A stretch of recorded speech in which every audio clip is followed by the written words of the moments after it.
নমস্কার। শুরু করছি রামায়ণ কথা। আগের পর্বে আমরা দেখেছি বিভীষণ রাবণকে রামের সম্পর্কে সতর্ক করছেন, এই বলে যে শীঘ্র সীতাকে ফিরিয়ে দাও, না হলে তুমি আকাশে বা পাতালে বা অন্য কোথাও গিয়ে রামের হাত থেকে নিস্তার পাবে না। আর কোনো রাক্ষসবীরই, সে কুম্ভকর্ণ, ইন্দ্রজিৎ, আমি, তুমি, যেই হোক না কেন, রামের সামনে যুদ্ধে দাঁড়াতে পারবে না। প্রহস্ত, ইন্দ্রজিৎ এরা রামের বিরুদ্ধে সাহস দেখানোয় বিভীষণ তাদের ভৎসনা করলেন। রাবণ বিভীষণের কথা তো শুনলেনই না, বরং তাকে জ্ঞাতিশত্রু, কুলাঙ্গার এইসব কথা বলে তিরস্কার করলেন। বিভীষণ রাবণের কথায় ক্রুদ্ধ হয়ে 4 জন রাক্ষসের সঙ্গে অন্তরিক্ষে উঠে বিদায় জানিয়ে চলে গেলেন। যাওয়ার আগে তিনি বলে গেলেন, জ্যেষ্ঠ ভ্রাতা, আমি যা বলেছি তোমার হিতের জন্যই বলেছি। বিভীষণ মুহূর্ত মধ্যে রাম লক্ষ্মণের কাছে সসৈন্যে উপস্থিত হলেন। সেখানে তিনি নিজের পরিচয় দিলেন ও রাবণকে যে তিনি সীতাকে ফিরিয়ে দিতে বলেছেন এবং রাবণের সীতাহরণ এই অন্যায় কাজকে তিনি সমর্থন করেননি তাও তিনি জানালেন। কিন্তু রাবণ তার অনুরোধ শোনেননি, উল্টে বিভীষণকে অপমান করেছেন। তাই তিনি স্ত্রী পুত্র ত্যাগ করে রামের শরণাগত হয়ে এসেছেন।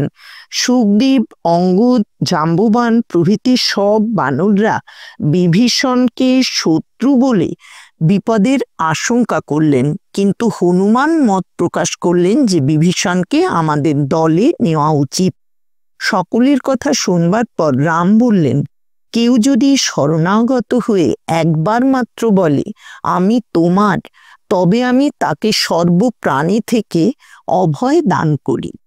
আজকে এর পর থেকে আমরা পাঠ শুরু করব। বিভীষণ তার অনুচরদের সঙ্গে আকাশ থেকে ভূমিতে নেমে এলেন এবং রামের চরণে পতিত হয়ে বললেন, আমি রাবণের অনুজ, তিনি আমার অপমান করেছেন, সেজন্য আমি লঙ্কা, ধন সম্পত্তি ও আত্মীয়বর্গ ত্যাগ করে তোমার শরণাগত হয়েছি। আমার রাজ্য, জীবন আর সুখ সমস্তই তোমার অধীন। রাম তাকে সান্ত্বনা দিয়ে এবং সস্নেহে নিরীক্ষণ করে বললেন, তুমি রাক্ষসদের বলাবল বর্ণনা করো। বিভীষণ বললেন, রাজপুত্র, আমার জ্যেষ্ঠ ভ্রাতা রাবণ ব্রহ্মার বরে সর্বপ্রাণীর অবদ্ধ। দ্বিতীয় ভ্রাতা কুম্ভকর্ণ যুদ্ধে ইন্দ্রের সমকক্ষ। রাবণের সেনাপতি প্রহস্ত কৈলাসে মণিভদ্রকে পরাস্ত করেছিলেন। রাবণ পুত্র ইন্দ্রজিৎ গোধাচর্মের অঙ্গুলিত্রাণ, অভেদ্য কবচ ও ধনুর্বাণ ধারণ করে অগ্নিদেবের বরে যুদ্ধকালে অদৃশ্য হয়ে শত্রু বধ করেন। মহোদর, মহাপার্শ্ব ও অকম্পন রাবণের উপসেনাপতি। রাবণের সৈন্য সংখ্যা 10 সহস্র কোটি। তারা মাংস শোণিত ভোজী কামরূপী রাক্ষস। রাম বললেন, বিভীষণ, আমি দশাননকে সব অংশে বধ করে তোমাকে রাজা করব। আমার 3 ভ্রাতার নাম নিয়ে শপথ করছি, রসাতলে বা পাতালে বা ব্রহ্মার আলয়ে যেখানেই থাকুক, রাবণকে বধ না করে অযোধ্যায় ফিরব না। বিভীষণ প্রণাম করে বললেন, আমি রাক্ষস বধে এবং লঙ্কা জয়ে তোমার সাহায্য করব। রাম বিভীষণকে আলিঙ্গন করে লক্ষ্মণকে বললেন, আমি এর প্রতি প্রসন্ন হয়েছি। তুমি শীঘ্র সমুদ্র থেকে জল এনে মহাপ্রাজ্ঞ বিভীষণের অভিষেক সম্পন্ন করো। রামের আজ্ঞানুসারে লক্ষ্মণ বানর প্রধানদের সম্মুখে বিভীষণকে রাক্ষস রাজপদে অভিষিক্ত করলেন। সকলে সাধু সাধু বলে আনন্দধ্বনি করতে লাগলো। তারপর রাম বললেন, আমরা কি করে সসৈন্যে সমুদ্র পার হব তার উপায় নির্ধারণ করো। বিভীষণ উত্তর দিলেন, রাম সমুদ্রের শরণ নিন। ইক্ষ্বাকু বংশীয় সগরপুত্রগণ সাগর খনন করেছিলেন, সেই সম্পর্কে সাগর অবশ্যই রামকে সাহায্য করবেন। সুগ্রীব ও লক্ষ্মণ বললেন, বিভীষণ কালোচিত সৎ পরামর্শ দিয়েছেন, সেতুবন্ধন বিনা এই সাগর পার হয়ে লঙ্কায় যাওয়া সুরাসুরেরও অসাধ্য। অতএব কাল বিলম্ব না করে রাম সাগরের নিকট প্রার্থনা করুন। রাম তখনই সমুদ্র তীরে কুশাসনে উপবিষ্ট হয়ে সমুদ্রের আরাধনায় প্রবৃত্ত হলেন। শুকের দৈত্য। সমুদ্র শাসন, সেতু বন্ধন। শার্দুল নামে রাবণের এক চর সুগ্রীব রক্ষিত রামসেনা দেখে বেগে লঙ্কায় গিয়ে রাবণকে বলল, মহারাজ, সাগরের ন্যায় অগাধ ও অপ্রমেয় বানর ভল্লুক সৈন্য রাম লক্ষ্মণের সঙ্গে লঙ্কা আক্রমণ করতে আসছে। তারা সাগর তীরে 10 যোজন বিস্তৃত স্থানে সন্নিবিষ্ট হয়েছে। এখন আপনি শীঘ্র দূত পাঠিয়ে সকল তত্ত্ব জানুন এবং সামদানাদি উপায় অবলম্বন করুন। রাবণ শুক নামক মন্ত্রীকে বললেন, তুমি সত্বর সুগ্রীবের কাছে গিয়ে মিষ্টবাক্যে আমার এই বার্তা জানাও। বানরপতি, রাজকুলে তোমার জন্ম, তুমি মহাবীর ও ঋক্ষরাজার পুত্র, তুমি আমার ভ্রাতৃসম। এই যুদ্ধে তোমার লাভ বা ক্ষতি কিছুই নেই। আমি রামের পত্নীকে হরণ করেছি, তাতে তোমার কি? তুমি কিষ্কিন্ধায় ফিরে যাও। শুক পক্ষীরূপ ধারণ করে সুগ্রীবের কাছে গিয়ে আকাশ থেকে রাবণের বার্তা জানালেন। বানররা লম্ফ দিয়ে তাকে ধরে মুষ্টি প্রহার করতে লাগলো। শুক কাতর হয়ে বললেন, রাম, দূত অবদ্ধ, তুমি বানরদের নিবারণ করো। যে দূত প্রভুর আদিষ্ট বাক্য না বলে নিজের মতে কথা বলে সে অনুক্তবাদী, তাকে বধ করা উচিত। রাম দয়াপরবশ হয়ে বানরদের নিবারণ করলেন। শুক আবার আকাশে উঠে বললেন, সুগ্রীব, আমি ফিরে গিয়ে রাবণকে কি বলবো? সুগ্রীব উত্তর দিলেন, তুমি এই কথা জানিও, রাক্ষসরাজ, তুমি আমার মিত্র, উপকারক বা প্রিয় নও, দয়ার পাত্রও নও। তুমি রামের অরি, বালির ন্যায় বধযোগ্য। আমরা তোমাকে সবান্ধবে বধ করব, লঙ্কাপুরী ভস্ম করে ফেলব। ত্রিলোকে এমন কেউ নেই যে তোমাকে রক্ষা করতে পারে। অঙ্গদ বললেন, আমার বোধ হয় এ দূত নয়, গুপ্তচর, আমাদের সৈন্যবল জানতে এসেছে। একে ধরো, যেন লঙ্কায় ফিরে না যায়।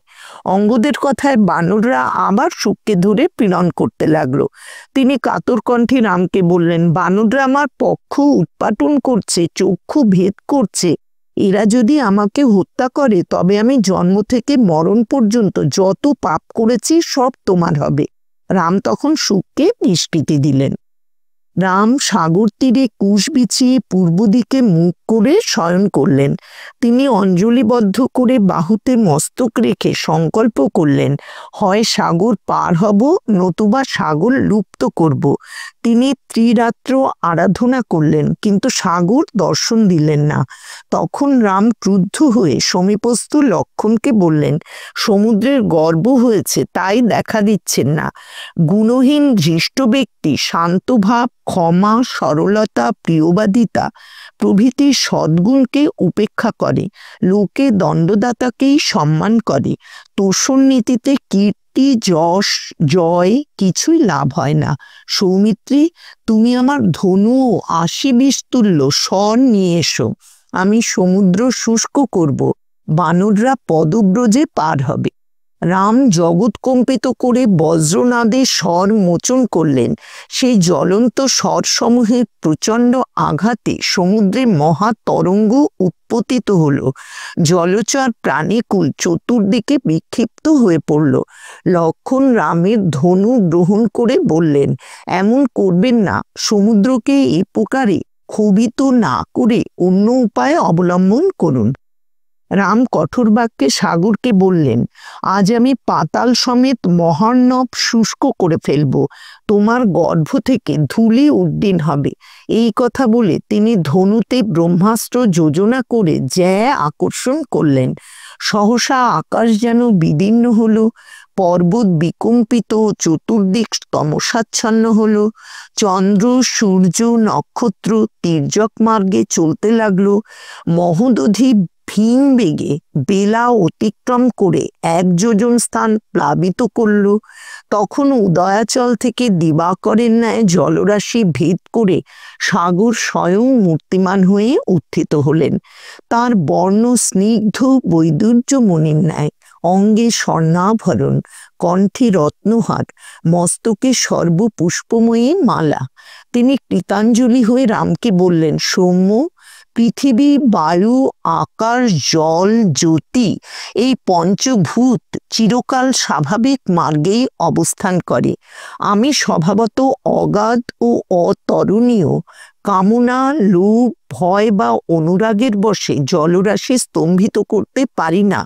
তুমি যে প্রকারে উত্তীর্ণ হবে তা বলছি শোনো। বানর সেনা যখন পার হবে তখন আমি স্থলের ন্যায় স্থির থাকব। হিংস্র জলজন্তুরাও আক্রমণ করবে না। রাম বললেন, আমার এই মহাবান অমুক, কোথায় একে নিক্ষেপ করব? সমুদ্র বললেন, আমার উত্তর দিকে দ্রুমকুল্য নামক স্থান আছে, সেখানে উগ্রদর্শন, আভির প্রভৃতি দস্যুগণ আমার জলপান করে। সেই পাপীদের স্পর্শ আমি সইতে পারি না, সেইখানেই তোমার স্বর নিক্ষেপ করো। তখন রাম বজ্রতুল্য সেই স্বর মোচন করলেন। যেখানে স্বর পতিত হলো সেই স্থান মরুকান্তার নামে খ্যাত হলো। স্বর বিদীর্ণ গহ্বর মুখে রসাতল থেকে জল উঠতে লাগলো, সেজন্য তার নাম হলো ব্রণকূপ। রামের পরে মরুকান্তার অতি উর্বর উত্তম স্থান রূপে প্রসিদ্ধ হলো। তারপর সাগর বললেন, এই নল বিশ্বকর্মার পুত্র, ইনি পিতার নিকট লব্ধ বরের প্রভাবে আমার বক্ষে সেতু নির্মাণ করুন, আমি তা ধারণ করব। এই বলে সাগর অন্তর্হিত হলেন। নল বললেন, সমুদ্র সত্য কথাই বলেছেন, আমি বিশ্বকর্মার বরে সেতু নির্মাণ করতে পারব। আমাকে কিছু জিজ্ঞাসা করা হয়নি, সেজন্য আমি নিজের গুণের কথা বলিনি। রামের আদেশে শাল, পুটজ, অর্জুন, তাল, আম্র প্রভৃতি রাশি রাশি বৃক্ষ সংগৃহীত হলো এবং মহাকায় মহাবল বানরগণ হস্তির তুল্য বৃহৎ পাষাণ ও পর্বত উৎপাটিত করে যন্ত্রযোগে বহন করে নিয়ে এলো। আজকের মতো রামায়ণ কথা এখানেই শেষ করছি। ভগবান শ্রী রামচন্দ্রের কৃপা ও আশীর্বাদ আপনাদের সকলের উপর বর্ষিত হোক, এই কামনা করি।